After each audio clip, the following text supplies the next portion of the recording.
Shalom saudaraku yang dikasihi oleh Tuhan Yesus Kristus. Kami dari Gospel Light for Indonesia mempersembahkan seri Renungan Harian. Nah saudaraku, renungan harian kita hari ini, ayat firman Tuhan terambil dari Yesaya 11 ayat 1. Suatu tunas akan keluar dari tunggul Isai, dan taruk yang akan tumbuh dari pangkalnya akan berbuah. Nah saudaraku, ayat ini kita sudah sangat familiar. Ini adalah ayat pendahuluan dari janji akan kedatangan Mesias, ya, yang dinubuatkan melalui Nabi Yesaya. Ya, nah dikatakan suatu tunas akan keluar dari tunggul Isai. Nah, tunas itu adalah tanaman yang baru muncul dari tanah, ya. Setelah benih ditabur muncul tanaman yang disebut tunas, dan disebut tunas, suatu tunas akan keluar dari tunggul Isai. Ya, tunggul itu menurut KBBI, ya, adalah pangkal pohon yang masih tinggal tertanam di dalam tanah sehabis ditebang. Nah, dikatakan itu keluar dari tunggul Isai. Nah, kenapa disebut dari tunggul Isai? Nah, Yesus itu di dalam kitab-kitab Perjanjian Baru, orang-orang sering memanggil Yesus sebagai Kristus, anak Daud. Ya, nah tetapi kitab Yesaya justru menulis ini dari tunggul Isai. Kenapa tidak ditulis dari Daud seperti itu, ya? Nah, karena Alkitab ingin menunjukkan kepada kita bahwa Isai itu adalah orang yang biasa-biasa saja. Dia melahirkan seorang yang bernama Daud yang akhirnya menjadi sangat terkenal, ya, menjadi raja.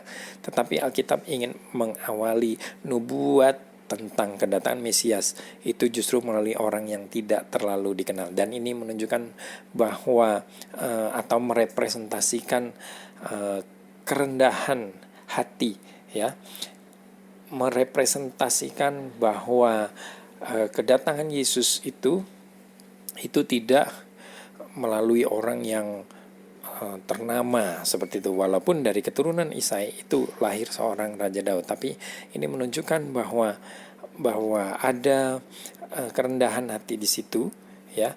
Jadi ini membuat orang mengerti bahwa Raja Daud itu lahir oleh Isai, orang yang kurang dikenal, agar manusia itu ngerti bahwa janji yang penuh harapan dimulai dari Isai yang tidak diingat oleh siapapun, ya. Dan dikatakan bahwa selanjutnya taruk yang akan tumbuh dari pangkalnya akan berbuah, ya. Nah, taruk itu tunas tumbuhan, daun dan ranting atau pucuk yang tumbuh pada cabang dahan atau batang kayu. Itu menurut KBBI. Nah, itu keluar, ya, tunas muda taruk tumbuh keluar dari tunggul Isai. Itu mengajak kita untuk kembali ke saat ketika Daud tuh diurapi, ya. Waktu itu Samuel datang kepada Isai dan meminta semua putra Isai itu datang kepadanya. Nah, Isai itu udah bawa anak-anaknya ke Samuel, tapi mereka nggak dipilih oleh Tuhan. Meskipun, ya, kakak-kakaknya Daud itu penampilannya wow gitu, ya, luar biasa. Tapi akhirnya Daudlah yang dipilih. Nah, ini artinya apa? Bahwa Tuhan itu melihat bukan apa yang di depan mata, tetapi Tuhan melihat hati. Manusia itu melihat di paras, ya, perawakan, ya. Tapi bukan yang dilihat manusia, yang dilihat Allah. Manusia melihat apa yang di depan mata, tetapi Tuhan melihat hati. Nah, ini menunjukkan bahwa apa yang Tuhan hargai bukan apa yang ada di dalam pemikiran manusia, ya. Karena manusia selalu melihat penampilan luar untuk mengenali seseorang, ya, tetapi Tuhan itu melihat hati, ya.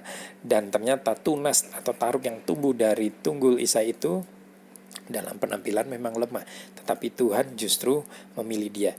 Ini menunjukkan bahwa kuasa Allah itu dimanifestasikan itu justru di dalam kelemahan kita manusia.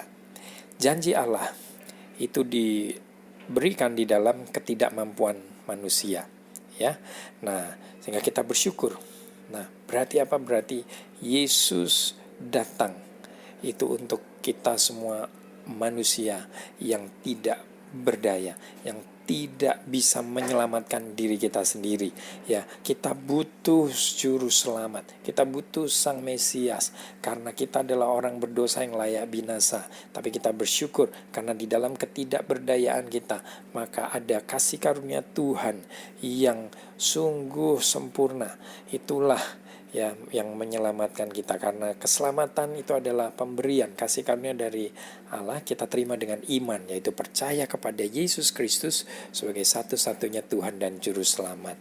Nah, biarlah ayat firman Tuhan ini mengingatkan kepada kita semua bahwa kita ya bersyukur memiliki Juru Selamat, Tuhan Yesus Kristus. Sehingga kita yang percaya kepada Yesus, kita semua diselamatkan. Oh, terpujilah nama Tuhan. Kiranya renungan harian ini meneguhkan, menguatkan kita semua. Kasih anugerah dari Tuhan Yesus Kristus menyertai saudara dan saya. Tuhan Yesus mengasihi dan memberkati kita semua. Shalom.